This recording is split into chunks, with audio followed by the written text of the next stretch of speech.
The X factor. When I was a junior golfer, that was a phrase that came out around some research on how you could generate speed in the golf swing, and they defined it as the X factor. And let's talk about what that is. Well, it is going to be the difference that you're able to move your hips and your shoulders without moving the other one. So in isolation, for example, if I get into a nice golf posture, I have to keep my shoulders square and see how much I can turn my hips. See how I have the ability to rotate my hips?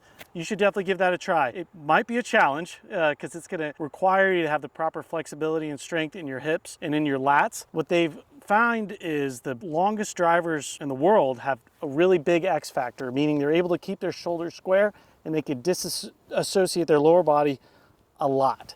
See, now I don't have a ton of range of motion there, but I have a decent amount. Now that is exactly what you're gonna feel in transition. So when I'm at the top of my backswing, we wanna be able to keep our shoulders closed and have that same feel, that disassociation or that X factor, where my hips are moving laterally and they're starting to open, but my shoulders are staying closed as my arms start to drop.